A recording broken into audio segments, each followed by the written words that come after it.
Salut, c'est Marco de Top 4 Phone. On se retrouve aujourd'hui pour la vidéo de prise en main du HTC Uplay, l'un des deux derniers nés du constructeur taïwanais. On est en février 2017 lorsque je fais cette vidéo. On est sur le salon MWC à Barcelone et ce téléphone vient d'être officialisé, ainsi que le HTC U Ultra.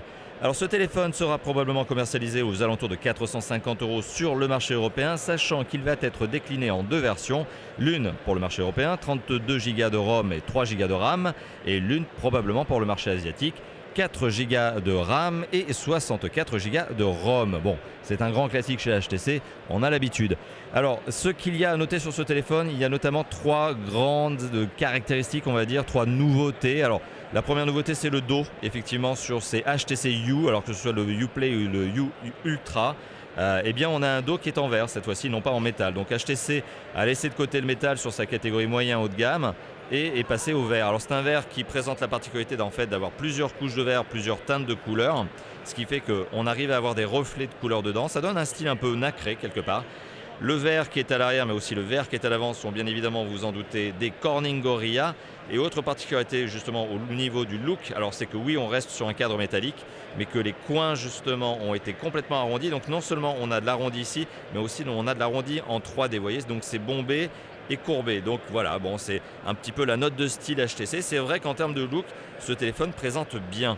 Alors, qu'est-ce que l'on a d'autre dans ce téléphone? On retrouve le HTC Sense, nouvelle version, nouvelle génération, qui est on va dire l'assistant, le compagnon, c'est l'intelligence artificielle de HTC, l'équivalent de Google Now, l'équivalent de Siri version HTC, qui va vous accompagner et vous permettre d'avoir quelques notifications. Par exemple, lorsque vous sortez et qu'il pleut, eh bien, le téléphone va vous dire de ne pas oublier votre parapluie. C'est un exemple parmi d'autres. Ça, c'est HTC Sense, c'est cette, on va dire, couche d'intelligence artificielle de HTC. Autre aspect, il y a le HTC U Sonic. Alors qu'est-ce que c'est ça? C'est une fonction qui permet de régler vos écouteurs sans action manuelle de votre part. Le téléphone va juste calibrer le niveau du son par rapport à vos propres oreilles. Ne me demandez pas comment ça marche. À ce niveau-là, moi j'ai juste entendu parler de cette fonction, j'ai pas encore eu de démo technique et j'attends surtout de pouvoir le tester en conditions réelles. Mais visiblement, ça ajuste le niveau du son en fonction des écouteurs, du casque que vous portez et en fonction de vos propres oreilles. Soit, on va dire que ok, c'est possible. Alors qu'est-ce qu'il y a d'autre? Alors ce téléphone est aussi un selfie phone, mais c'est aussi un appareil photo dans tous les sens, dans le sens où à l'arrière on a un capteur photo dorsal de 16 mégapixels, et à l'avant on a un capteur photo aussi de 16 mégapixels. Donc vous avez là un selfie phone. Alors, on a d'autres spécifications, on va les détailler, on va tout simplement lister toutes ces dernières. Alors, on est sur un écran qui fait 5,2 pouces, qui est un écran Full HD, donc c'est bien du 1920 pixels par 1080 pixels. Les dimensions, 14,5 cm de long, on est même plutôt à 14,6, 7,3 cm de large. Et le téléphone est fin puisqu'il fait 8 mm d'épaisseur. Le tout pour un poids qui reste dans la bonne norme, on est à 145 grammes. Qu'est-ce qu'on en a d'autre? On a un processeur qui est un Mediatek, alors un Mediatek 8 coeurs 64 bits. On y reviendra. Si on a l'occasion de le tester ce téléphone, on aura l'occasion aussi de se dire quel est le niveau de performance. Qu'est-ce qu'on a d'autre? Alors on a les deux versions, comme je vous l'ai dit, 32 Go de ROM ou 64 Go de ROM en fonction du marché, 3 Go de RAM ou 4 Go de RAM. Bon, on peut ajouter une micro SD dans ce téléphone jusqu'à 2 Tb, donc autant dire qu'il n'y a pas vraiment de limite, il n'y a pas de limite d'ailleurs du tout à la micro SD que vous allez pouvoir ajouter dans ce téléphone.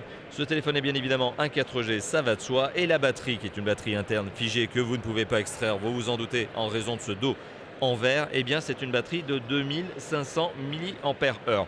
Alors qu'est-ce que je peux vous donner à chaud comme avis sur ce téléphone? À chaud, voilà, je viens de le découvrir. Qu'est-ce que c'est? C'est un téléphone qui présente bien. Globalement, il a l'air d'être plutôt homogène au niveau de sa composition, au niveau des choix des composants. Donc ça, c'est déjà une bonne note.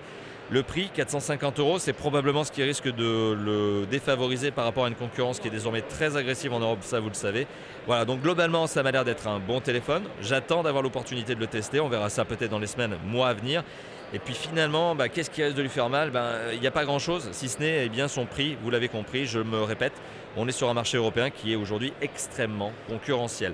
Voilà, merci d'avoir vu cette vidéo de prise en main du HTC Uplay. N'hésitez pas à liker, partager, commenter la vidéo et surtout à vous abonner à notre chaîne YouTube. Allez, moi je vous dis à très bientôt bien sûr pour d'autres vidéos. Ciao, ciao.